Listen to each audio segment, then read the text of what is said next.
கோபாலா கோபாலா கோகுல நந்தன கோபாலா நந்தகுமாரா நவனித சோரா பிருந்தாவனச்சர கோபாலா கோபாலா கோபாலா கோகுல நந்தன கோபாலா.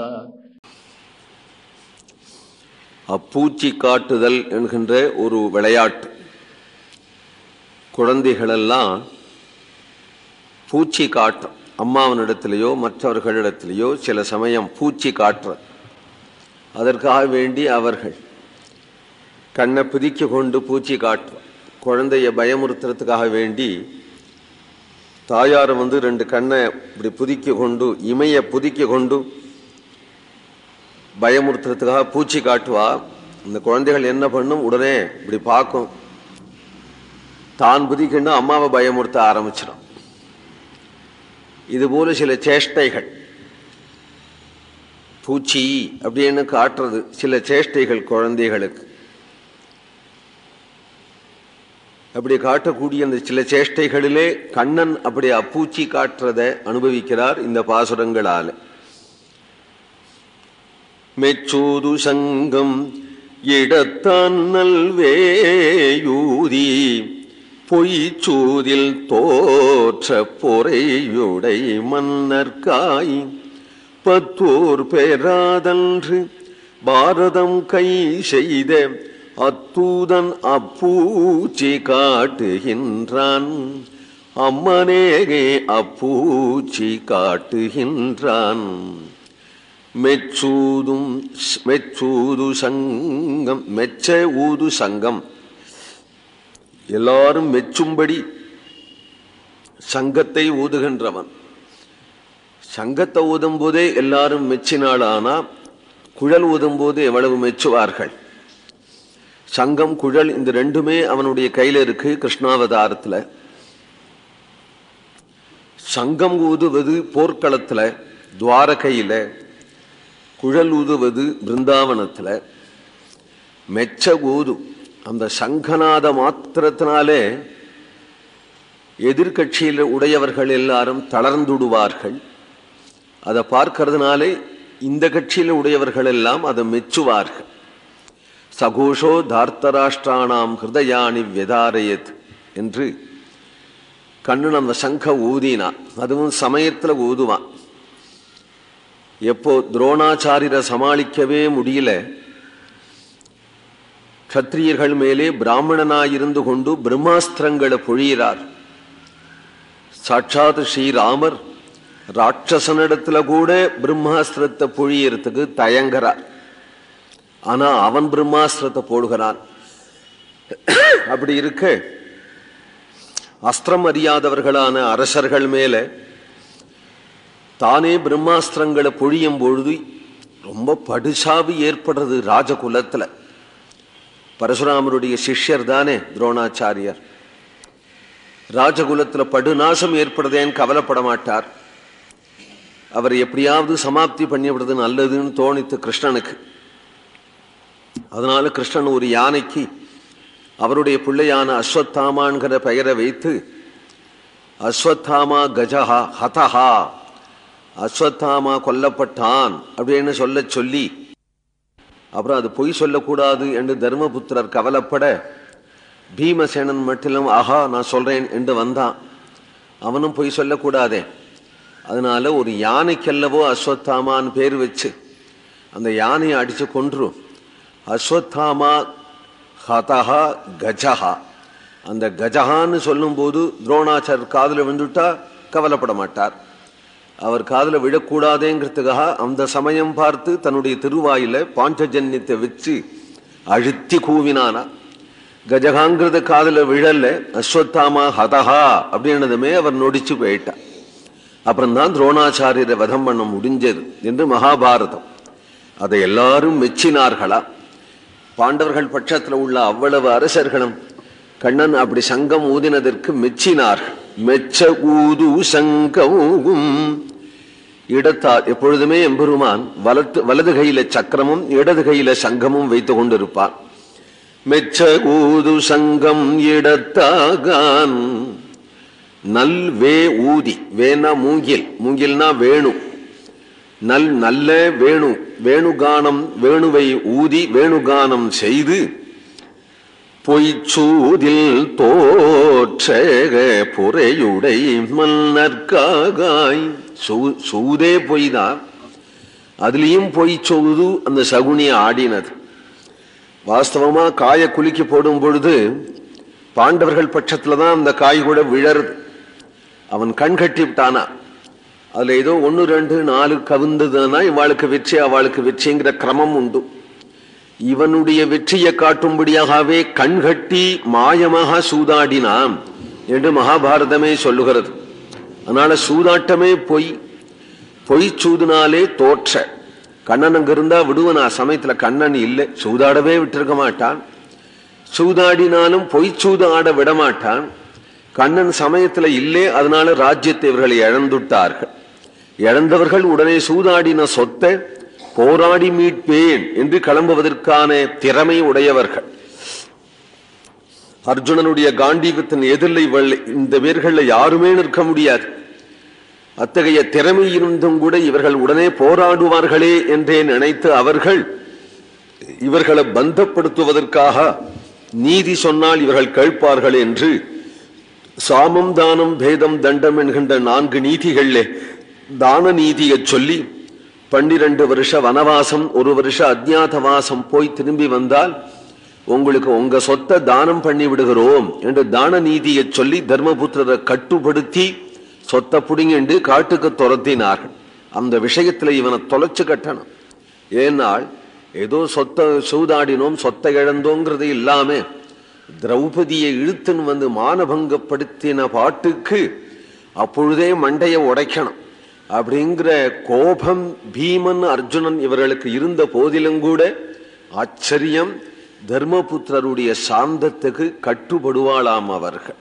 அவ்வளவு பெருமை இருந்தும் கூட அந்த பொறுமை எப்போ 12 வருஷம் 1 வருஷம் அஜ்ஞாதவாசம் கழித்து தரேன்னு சொல்லியிருக்கிறார்களோ அதை நாம் பொறுத்துதான் போவோமே என்று சொல்லி தர்மர் நினைக்க, தர்மருக்கு மற்றவர்கள் 4 பேர்களும் கட்டுப்பட, அப்ப 4 பேர்களுமே பொறுமை உடையவர்கள் என்று ஆயிட்டதனாலே பொறைனா பொறுமை, பொறையுடை மன்னர்காயை, பொறுத்து போன மன்னர்கள் இல்லையா, அவர்களை வஞ்சனை பண்ணலாமா?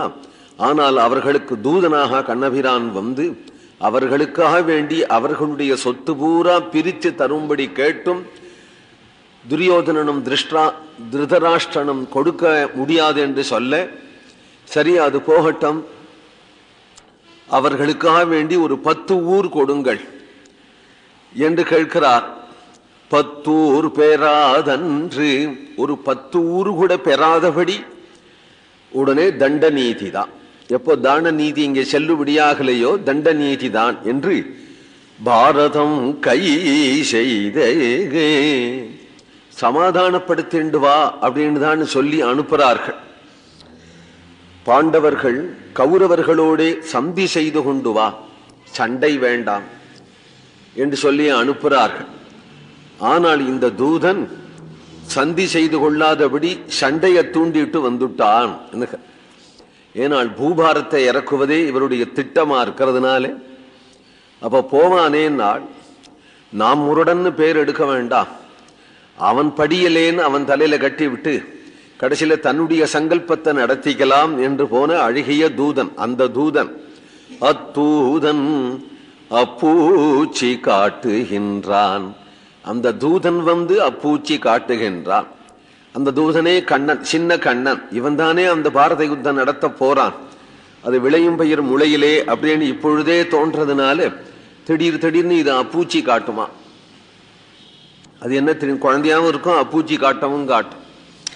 என்ன குழந்தையா இருக்கும், மண்ணு தின்னோடும். மண்ணு தின்னா குழந்தை தானே, ஏண்டாம் மண்ணை தின்ன அப்படின்னு யசோதை இப்படி அடிக்க வந்தா மண்ணு திங்கலையே, திங்கவே இல்லையே, நீ சும்மா பொய் சொல்ற, ஆ காட்டு, உடனே அப்பூச்சி காட்டு. ஆண் காண்பிச்சா அகிலாண்டங்களையும் தன்னுடைய திருவயிற்றில காட்டுறதுதானே அப்பூச்சி. உடனே அப்பூச்சி காட்டுகின்றான்.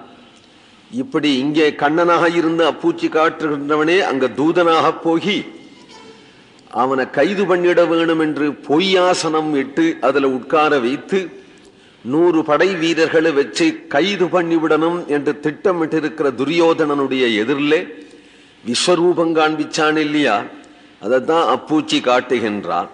சாமானிய குழந்தைகளாயிருந்தா என்ன பண்ணும்? அது தன்னுடைய கேசங்களெல்லாம் அப்படி முன்னாடி விட்டுண்டோ உம்னு முழிச்சுண்டோ இல்ல கையை அப்படி வச்சுண்டு சிங்கம் காட்டு அப்படின்னா அப்படி கையை வச்சுன்னு ஈ அப்படிங்கோ இப்படிலாம் அப்பூச்சி காட்டு. அரையர் சேவையில மகா பெரியவாள்லாம் உட்கார்ந்துருப்பா இல்லையா, நம்பெருமாளும் எழுந்துள் இருப்பார். அரையர் சேவையும் நடக்கும். எதில்ல பாஷ்யக்காரர் காலத்துல பாஷ்யக்காரரே சுவாமி ராமானுஜரே உட்கார்ந்துருக்கிறார். எப்போ அவர் உட்கார்ந்துருக்கிறாரோ அவர் பின்னாடி எம்பார் முதலியாண்டான் முதலி அவருடைய சிஷ்யர்கள்லாம் உட்கார்ந்திருப்பார்கள். ஒவ்வொருத்தரும் மகானுபாவர்கள். அவர்கள் காலத்துக்கு முந்தி இருந்தே திருவங்கையாழ்வார் காலத்திலிருந்தே அரையர் சேவை நடந்துட்டு வரதுனால அதை இவர்கள் ரசிப்பார்கள், உட்கார்ந்து கொண்டு ரசிப்பார்கள். அரையர் சேவைங்கிறது அந்த பாசுரங்களை சேவிக்கிறதும் அபிநயம் பண்றதும் உண்டு. இந்த அபிநயமும் பண்ணணும், அபிநயம் பண்ணிதான் அதை சேவிக்கணும். அப்பூச்சி காட்டுகின்றான் அப்படின்பதற்கு அபிநயம் பண்ணுவதற்கு அந்த சமயத்தில் இருந்த அரையர் தன்னுடைய 2 கண்களையும் புதிக்கண்டு கையப்படி வச்சுண்டு அப்பூச்சி காட்டுகின்றான் அப்பூச்சி காட்டுகின்றான் என்றும் தன்னுடைய கேசங்களை முன்னாடி விட்டுண்டு அப்பூச்சி காட்டுகின்றான் என்றும் அபிநயம் செய்தார். ஆனால் ஸ்ரீ ராமானுஜர் அதை ரசிக்கல, அப்படியே உட்கார்ந்து கொண்டிருக்கிறார். ஏன்னா அவர் ஹிருதயத்தில் உள்ளது வேற. அதை உள்ளது உள்ளபடி கண்டுபிடிக்கிறதுக்கு அவர் முதலிகளால தான் முடியும். முதலினா சிஷ்யர்கள்னு அர்த்தம். அவர் சிஷ்யர்களால தான் முடியும். ஆனால் இப்படி ஆடிண்டே இருக்கும் பொழுது தன்னுடைய ஆச்சாரியன் ரசிக்கலே அப்படிங்கிறது பின்னாடி உட்கார்ந்திருக்கக்கூடிய எம்பார் என்கின்றவர், அவருக்கு கோவிந்தன் என்று பெயர். அந்த எம்பாருக்கு ஆச்சாரியன் ரசிக்கலையேன்னு தோணித்து அவளுக்கு அதுதான் முக்கியம். நம்பெருமாள் ரசிக்கிறாளா இல்லையா அது முக்கியம் இல்லை, தன் ஆச்சாரியன் ரசிக்கணும் அப்படிங்கிறது தான் முக்கியம். அதுக்காக அவர் பின்னாடி இருந்தவர் சுவாமி ராமானுஜருக்கு பின்னாடி இருந்து கொண்டே அரையருக்கு இப்படி 2 கைகளையும் காண்பிச்சார், சங்க சக்கரமாக காண்பிச்சார். இப்படி கண்ணை புதிக்கினவாறு அவர் சேவை பண்ணிட்டு இருக்கக்கூடியவர் திடீர்னு அப்பூச்சி காட்டுகின்றான் என்று சதுர்புஜமாக அபிநயம் பண்ணினார். சதுர்புஜம் கிருஷ்ணனுடைய அழகுக்காக அப்பூச்சின்னு அர்த்தம், பூச்சின்னு அர்த்தம். இப்படி சதுர்புஜமாக அபிநயம் பண்ணினதும் ஆஹா அப்படின்னா ராமானுஜர் பார்க்கணும். இப்படி திரும்பினாராம், கோவிந்தன் இருந்தாரோ என்று திரும்பினார். ஏன்னா இந்த ரசம் அவளுக்கு தான் தெரியும், மற்றவாளுக்கு பழகித்தான் தெரியணும். மற்றவர்கள் சம்பிரதாயமாக இருப்பார்கள். ஆனால் இவர்கள் அந்த ரசிக்க கோஷ்டியாச்சே, இவர்கள் ரசிக்கிற முறைய அவர்கள் தெரிஞ்சுக்கணுமானால் கொஞ்ச நாள் இவர்களிடத்துல பழகணும். சாமானிய குழந்தைகளா இருந்தா வேணா அப்பூச்சி காட்டுவதற்கு ஏதாவது சேஷ்டைகள் செய்யணும். எம்பெருமான் கண்ணன் விஷயமாக அப்பூச்சி காட்டுவதற்கு ஒன்றும் சேஷ்டை செய்ய வேண்டிய அவசியம் இல்லையே. அவன் தான் சதுர்புஜகமாவோ அஷ்டபுஜகமாவோ அல்லது சகசிரபுஜகமாவோ நினைச்ச அளவு காட்சி கொடுக்கக்கூடியவனா இருப்பதனாலே அதுவே அப்பூச்சியாக ஆகும் என்று சொல்லுங்க. கிருஷ்ணகர்ணாமிர்தத்துல கூட பூச்சி காட்டுறது அப்படிங்கிறத சொல்றார். சாமானிய குழந்தை இல்லையே, இந்த குழந்தைய பார்க்கறதுக்கு தெய்வங்கள் தேவர்கள் எல்லாரும் வரார்கள் கனவுல. தாய் பக்கத்துல படுத்துட்டு இருக்கக்கூடிய கண்ணன் கனவு காணுகிறான். சம்போ ஸ்வாகதம் ஆசியதாம், ஆறு சம்புவா வாரும் வாரும் இப்படி உட்காரும். யாரு நான்முகனா பிரம்மாவா, அடாடா வாரும் இப்படி உட்கார். கிரௌஞ்சாரே குசலம், எங்க முருகனை காணும், அது இருக்கான். முருகா க்ஷேமமா இருக்கேடாப்பா, இப்படி வா. வித்தேசனோ திருஷ்யசே, குபேரன் பெரிய பணக்காரன், தன்மதிப்பு உடையவன். எங்க காணும் குபேரன், அவரும் வந்திருக்கார், அதோ இருக்கார். தேவகோஷ்டி எல்லாம் கண்ணனை பார்க்க வந்திருக்கிறார்கள். கண்ணனுக்கு கனவுல அம்மா பக்கத்துல படுத்துண்டு சம்போ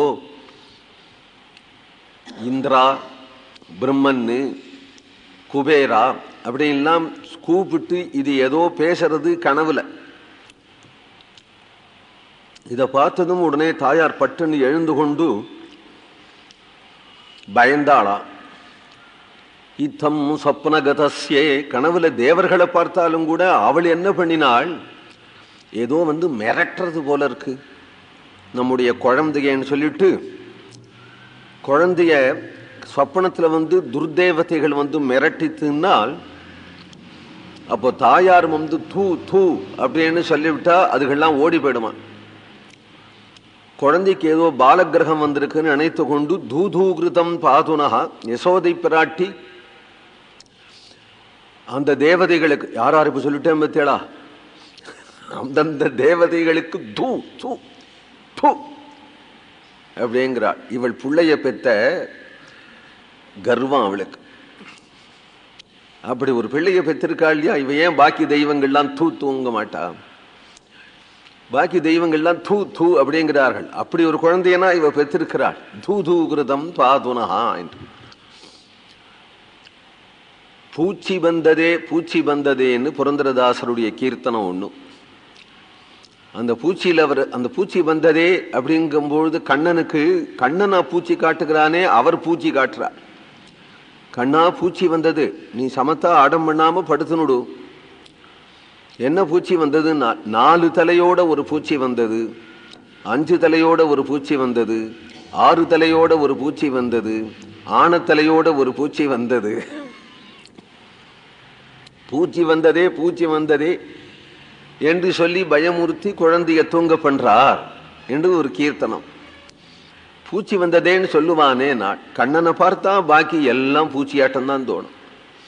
யாரு பார்த்தாலும் எதை பார்த்தாலும் ஏதோ பூச்சி வந்திருக்குன்னு தோணுமே தவிர, கண்ணனை பார்க்காதவர்களுக்கு தான் அதெல்லாம் ரொம்ப அழகா இருக்குன்னு தோணுமே தவிர, கண்ணனை பார்த்துட்ட யசோதைக்கு எல்லா தெய்வ உருவங்களும் பூச்சி மாதிரி தான் இருக்கு அப்படின்னு காட்டுறது. கண்ணனே அப்பூச்சி காட்டுகின்றான் என்பதற்கு அவன் சதுர்புஜ மகா சங்கு சக்கரத்தை எடுத்து அப்பூச்சி காட்டுகின்றான் அப்படிங்கிறதுனாலே அந்த ரூபம் கூட இங்க பூச்சி ஆயிடுத்தே. ஏனால் கண்ணன் அவ்வளவு அழகு என்கின்றதை காட்டுகிறார். கோவிந்த நாம சங்கீர்த்தனம்.